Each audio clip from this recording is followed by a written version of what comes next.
So essentially, the idea is that we're revising the zipper proposal um, with another proposal that's easier to understand and works better. So that's essentially this one. The example, the calculation that I'm going to give is in terms of this, where we get rid of that. But it's easy to go from here to there. And you'll see in the code why that's the case in just a minute. So again, what's the context here? The context is we're trying to take the axioms of ZF and make them polymorphic so that you can use other kinds of collections.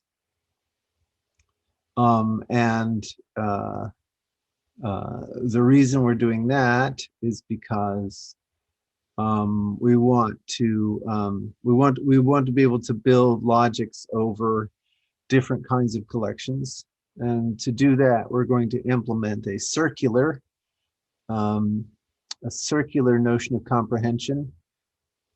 So we start with a core notion of collection, say C, which is at least a monad. Most likely it's a monad plus.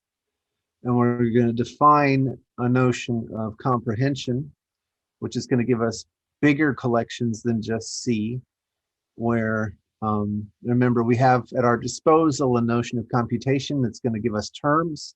So a comprehension is going to return a set of terms where we've done substitutions of values into variables in that term, where the values are drawn from other comprehensions and that pass a particular filter, pass a condition that's expressed.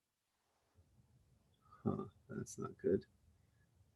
As a predicate. And that predicate is going to be built using a logic that's interpreted in terms of these comprehensions. So there's a circularity, and we're going to show how to make sense of that circularity. So the first part of this is generalizing the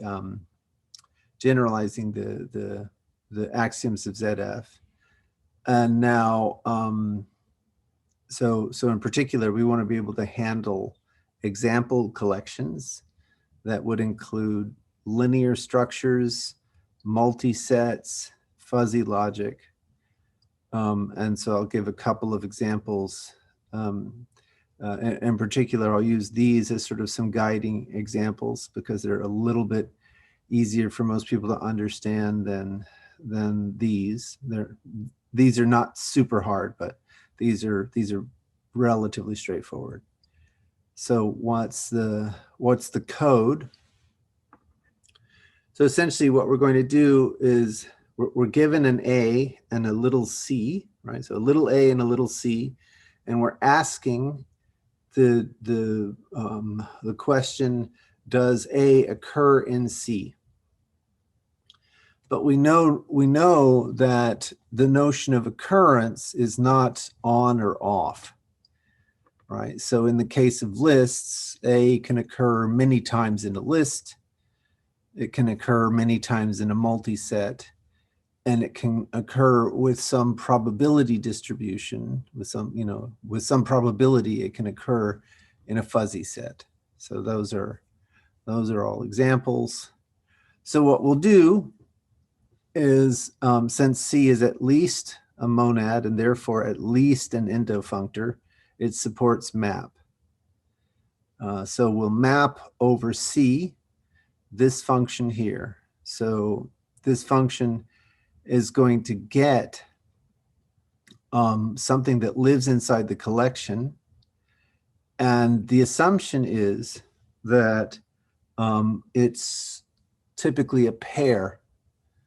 So it's going to check the first projection for equality with the A, right? So that's the A we've got. And in that case, it's going to return the second projection. And if we fail to ever find an A, then it will return 0, right? So that works at least for multi-sets and probability distributions, fuzzy sets. So for example, in either of those cases, the unit is going to be to produce a set with the pair A and 1. Right, so if I have an A and I want to produce a multi-set that has an A in it, then that's a natural choice. Likewise, if I have a fuzzy set, if I have an A and I want to produce a fuzzy set that has an A in it, that's a natural choice. You might ask, how does that work for the linear stuff? And I'm going to leave that as a as an exercise to go and play with and see what you come up with. But this essentially gives you a template for how to build up this this alternate notion of element of, and it's written close enough to Scala that it should make sense to Scala programmers. So any questions? Yeah, thanks for this syntax.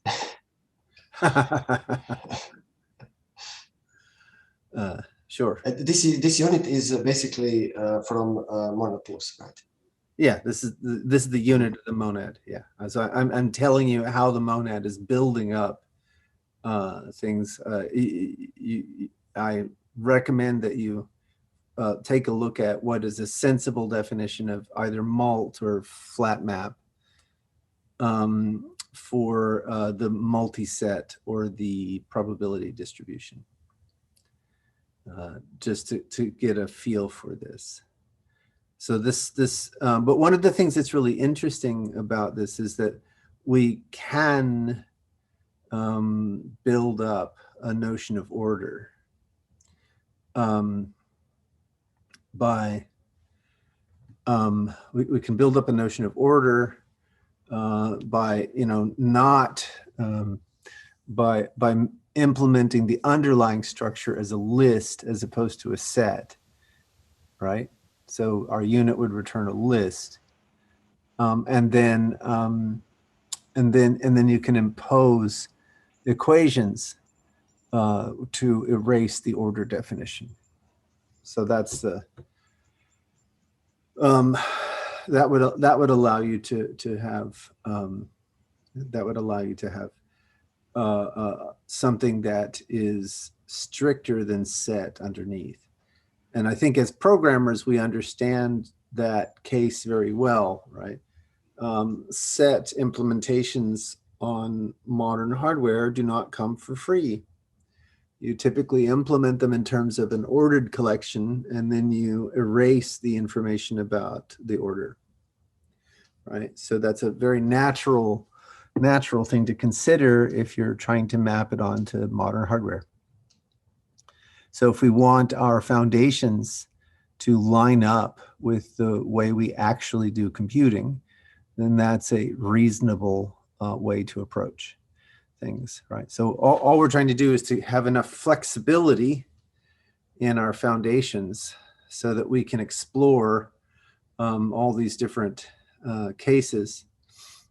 And one of the things that's quite interesting, so Mike and I were talking about this, and one of the things that's very interesting is even quantum mechanics is built, the foundations for quantum mechanics, no matter which of the different presentations that you consider. So you can consider the Schrodinger presentation or the Dirac presentation or the Feynman presentation or the von Neumann presentation or the Abramsky-Kuka presentation. You can consider any of the presentations of quantum mechanics, and they're all built with sets as the foundation.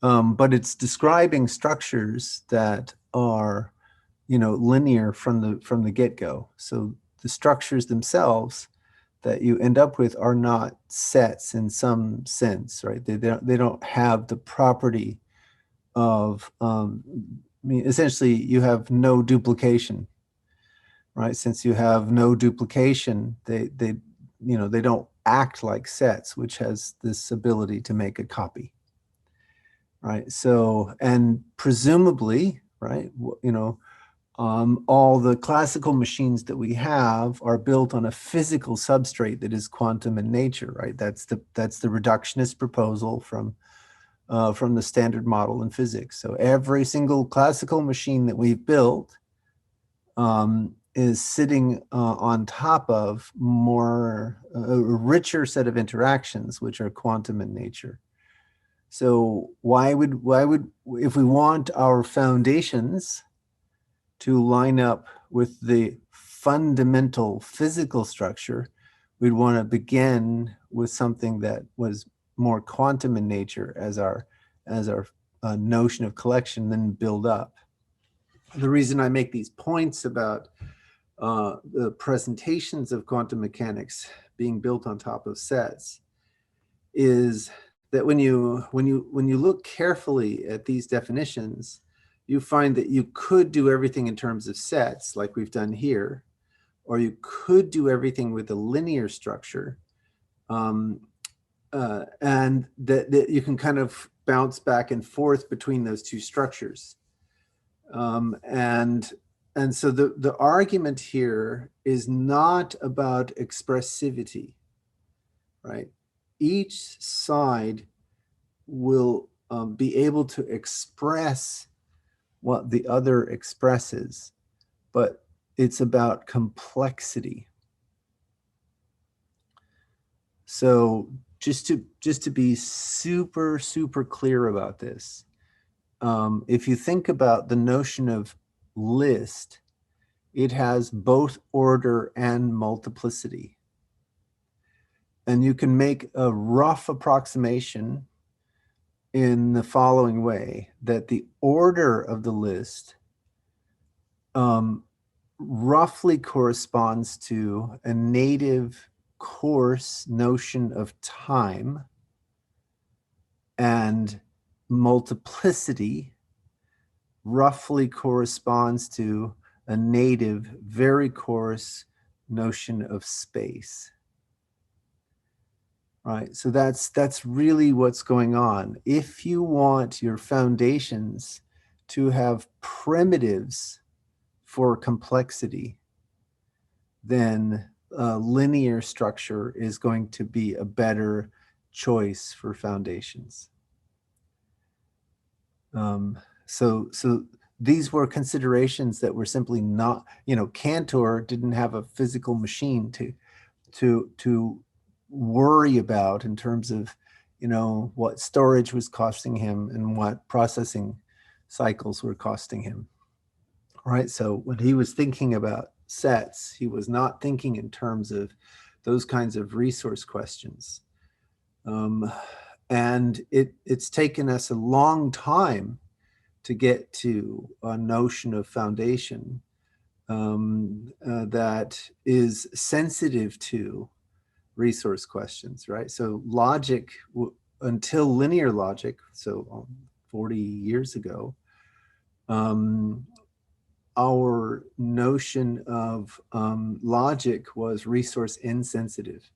A and A is the same as A, which, by the way, is exactly the multiplicity equation for sets, right? If I take A and I union it with A, I'll get back A, right? So, or if I take A and I intersect it with A, if I take the set A and I intersect it with A, I'll get back A. If I take the set A and I union it with A, I'll get back A. So A or A is equal to A and A is equal to A. These these kinds of facts about unordered collections correspond to facts about logic. And what we're saying is that no, if you want to have your logic be resource sensitive, then your collection is going to have to be resource sensitive. And so that's why and if we want the logic to be resource sensitive so that we can provide a basis for complexity, then the notion of collection that's underlying the logic is going to have to provide a notion of complexity. So that's essentially what's going on here. And so from a set of practical or pragmatic considerations, why do we want to generalize these? We want to generalize these so that we can build a logic that is sensitive to complexity, which means we have to put it on top of a collection that is sensitive to complexity. That's why we're doing this. So wouldn't we be creating logical structures of unlimited complexity? I mean, not just a short list of structures, but arbitrarily complex structures? Not necessarily. The point is that with set theory, you can build whatever complexity you want, right? It's not native, right? So, for example, you can get order by nesting, right? So that's at the heart of the Kuratowski ordered pair implementation in terms of sets, right? So you can build it. The question is, if sets doesn't have a notion of complexity built in, then you have to go and figure out what a good notion of complexity is, and that's non-trivial.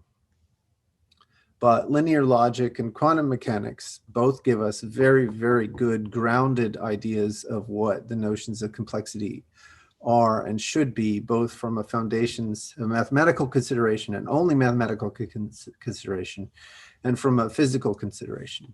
So they're providing our guide, right, for which complexity structures to consider of the infinite panoply of complexity we might consider. Does that answer your question? Yeah, I guess. I guess to some extent, I think we discover from nature which of these structures exist. or which of them are in alignment with what we know about the physical world.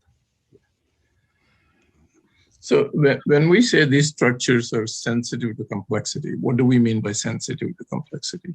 You can see the complexity. So at a minimum, you can see space and you can see time. So linear logic, A tensor A is not the same as A. In classical logic, A and A is the same as A. Right. So in linear logic, you can actually count the resources being used to establish A. And you can count the A's that you have collected from using those resources to prove A. Okay. And when we model some specific logic that we want to see, and we want to know which collection we want to use, looking to complexity. So maybe we will have multiple different logics. Absolutely. How we can reason about connection between them? Well, that's the nice thing is once we have an axiomatic characterization, a polymorphic axiomatic characterization, then we can consider functors between those structures, right? If it's polymorphic, then you have a common underlying structure. So the proposal is a common underlying structure, like monad plus, right? So that's the core is monad plus, together with an element of relation that is of this signature here, together with extension, and sometimes power, and infinity. And then you have to make a choice as to whether you want infinite or infinitely deep collections or circular collections. Right. So you make those decisions about the kinds of collections you have, and once you've made those decisions, then you get the logics. And those decisions really have to do with, does that notion of collection match your domain? Right. So, for example, when we're looking at Rolang, the natural notion of collection is MultiSet, right? Because of par, right? So MultiSet fits better as a foundation here, and then you can use Rolang programs as witnesses, i.e., proofs for the kinds of computations that or types or propositions that you're interested in working with. So the point is that this approach gives you exactly the idea to compare. It gives you the framework where you can compare, right? By spelling out exactly what axioms you're supporting and how you support them, you can consider maps to other ones. And if we want to go from multi-set to set, this is not basically possible because we are. Oh no, it certainly is. Oh, I see. We will not go directly and forgot about something. We just need additional complexity to describe multi-set with set, right? Yeah, exactly. Yes. Okay. Yeah, and in fact, one of the things that it does is, it shows that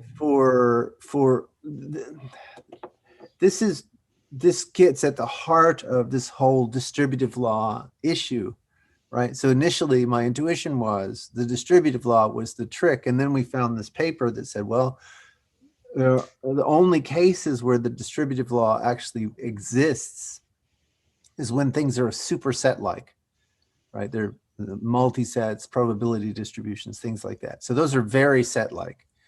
And it doesn't exist in the case where you have ordering, right? So when you've got a list sitting there underneath, but the reason is because it all has to do with power, right? The reason is because with the ordering, you don't have a notion of you don't have a notion of partiality. But when you're taking all the pieces of something that makes up that thing, the pieces may not be comparable, right? So I've got a thing, and I look at all the components that make up that thing. So when I look at the components, not all of the components may be comparable.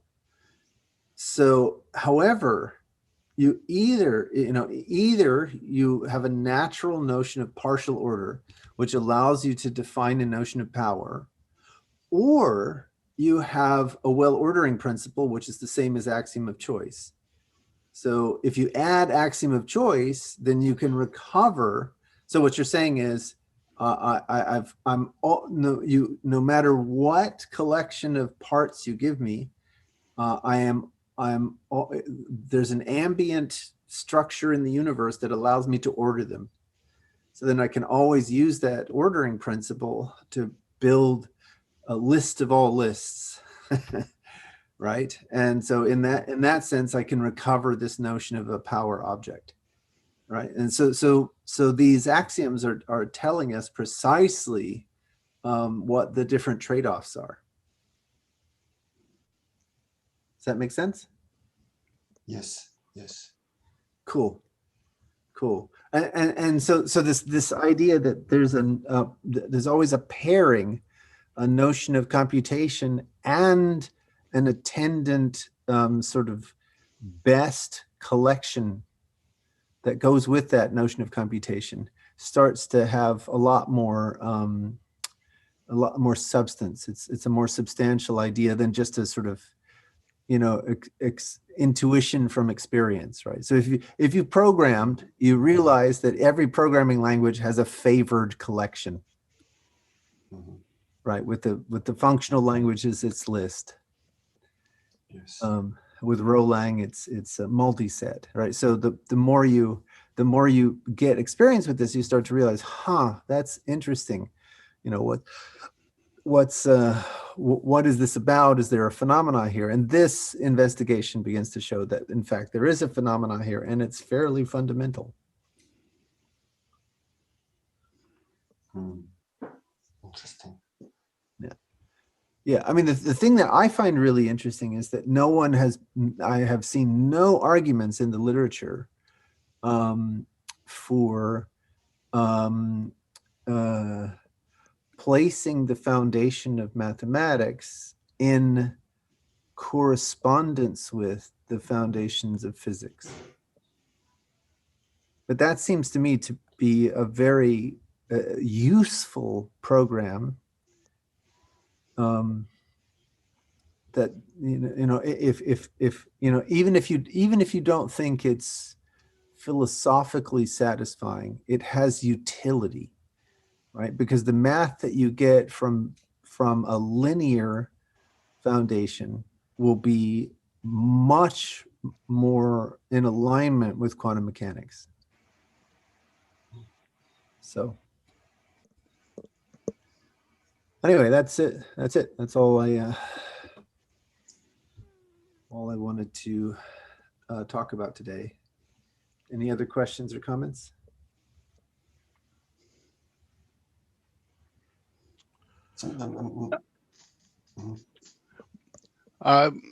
Can you relate it to the Hermitian conjugate, complex conjugate?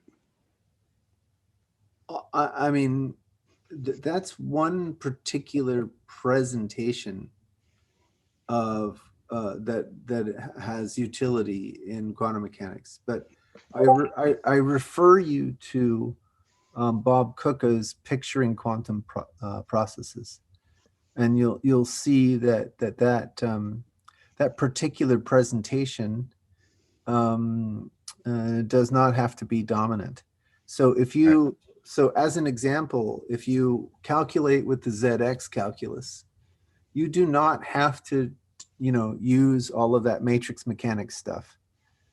You don't have to be aware. And one of the things that Bob has been doing is proving that by giving these definitions to high school kids and seeing what they can do in terms of you know, basic quantum mechanics calculations, and showing that that they are in fact faster and better than people who've had, you know, university preparation using you know, either matrix mechanics or Schrodinger's formulation, yada yada yada.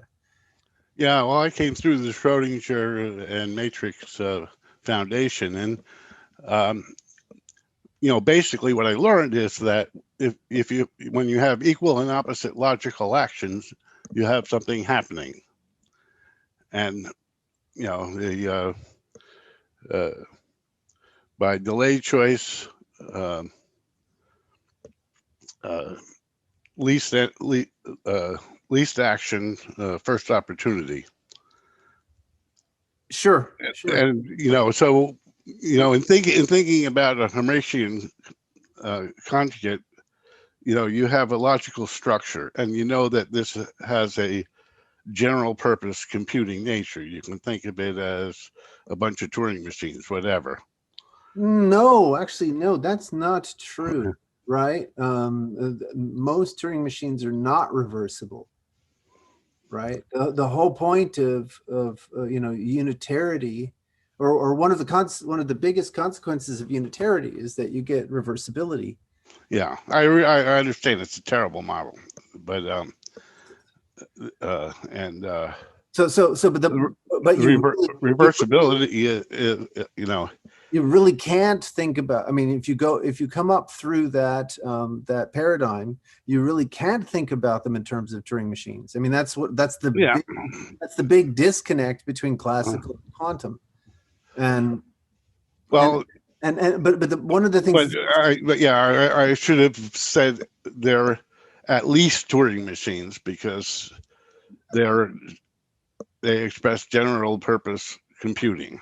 they express general purpose compute that is largely reversible until you make a measurement. Yes. Yeah. But one of the things that's interesting in all of this is that now, you know, like once you see that yes indeed, the foundations are which foundation you select impacts the complexity, your ability to reason about complexity. Then it you know, investigations like Michael Friedman, you know, the Fields medalist, it was, you know, as you know, secretly underneath his topological quantum computation work was an effort to educate himself enough about the computational issues to be able to tackle P equals NP. I don't know where he ended up with that particular program, but that was pretty much, you know, a well-known secret. But in the light of these considerations, that's actually not a bad intuition, because the essence of what your collection computation pair does for you is to shift the complexity framework. Right. It's a, Yeah. It's a more useful perspective, in the sense that, you know, every quantum action is potentially in a new dimension, unless it can line up with an existing dimension, in which case it must. You know, your complexity is outrageous immediately. Again, I'm talking about computational complexity as opposed to dimensional complexity. I'm only asking really basic questions like, do I have a notion of space and do I have a notion of time, right? And with quantum mechanics, you know, there's with the notion of superposition, I get a lot of I have the ability to both explore a large space all at once, and at the same time, I have the ability to reason about how much space and time I'm using. With lambda, for example, I don't have that ability because beta reduction is doing all this copying that's unaccounted for. Right? There's all this copying going on underneath the covers that it doesn't show up in my types, doesn't show up, you know, it's not available to me at the logical level without a lot of heavy lifting, right? A lot of modeling of all of that stuff, you know, which should be infrastructure. So the way I think about it is that a lot like the kind of pushback I would get for pi calculus, right? So when I would propose the pi calculus in certain settings, let's say, you know, well, you know, so with Turing machines, I can say everything I can say with the processes, sort of. But Turing completeness is just one measure of expressivity, being able to actually see what's running in parallel in the syntax is another dimension of expressivity. And the same is true with respect to complexity.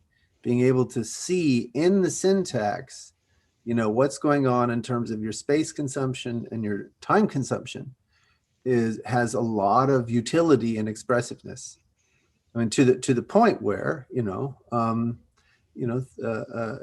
you can use type level reasoning to go after issues in your program. I mean, how many people have done a minor refactoring in their Haskell program, and the types are all the same. It should be giving you the same computation, but suddenly the complexity has gone through the roof.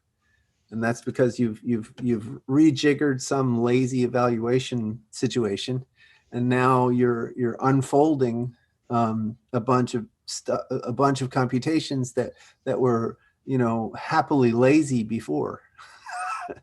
I don't know. I get scared, trying. I mean, that seems too complex to me. I mean, I'd rather think of, a matrix transpose, making an orthogonal fold, and if that fold can line up with an existing dimension, it's space. Otherwise, it's time. I hear you. I hear you. All right. Any other questions or comments before we sign off? So I'm thinking about like very simple programmers situations, which is somehow now I'm connecting this with what you said, that this is not expressed in syntax, and basically we need to understand how library works, right? For example, if we have some list and we are mapping few times, we are creating these intermediate collections. So are this also is something related to complexity? Because we can do this in one step, and we have iterators, and we need to basically there is no way that we need that this is like expressed in types. We really need to know how this works. That's correct. That's exactly the idea. And the tricky bit is that the more complexity information you put in the types, the more difficult type checking becomes, right? So you can get it to the point where, your type system becomes, Turing complete, or the complexity of type checking, goes through the roof. And so the whole point of having this flexibility that I'm talking about is, between the logic and the collection and the term language, right? So what I'm saying is there's logic, collection, and term language, and the three of them all fit together in this very specific way. And spelling out how they fit together allows you to increase or decrease the complexity of type checking, right? So you find the sweet spot in your domain where you can see enough of the complexity, you can see enough of the structure, and you have a relatively decent notion of collection, and that sort of matches with your domain in 80% of the cases, right? That's the idea, that you can kind of mix and match. You can turn these dials, knowing that if you try to get everything all at once, then you run the risk that type checking, as an example, will not terminate, and if it doesn't or take more time than you have available in the universe, and at that point you've thrown out a certain class of utility, right? So the trick is you find the algorithmic relationships amongst these different entities, and then you dial it to fit your domain. And either, you can make good progress, or you realize that, oh, wow, I'm trying to do too much. There are things here that I'm asking questions about. And if I insist on asking those questions, then I may not get answers back because it's, halting hard. Does that make sense? Makes sense. Yeah. So we can, in a sense, for this simple example, we can have some type that we can say, no, we want to iterate this collection only once. Correct. Yeah, exactly. This is important. Yes. Yeah, that's I see. Right. So in that case, you make it be a linear collection. So you only get to traverse it once, and then you're done. That's it. That's all you got. Nice. So the formalization at least tames a good part of the complexity. Yes, that's the idea. That's the idea. All right. Well, thanks so much, everyone. I'll see some of you in Dev Stand Up in just a few minutes.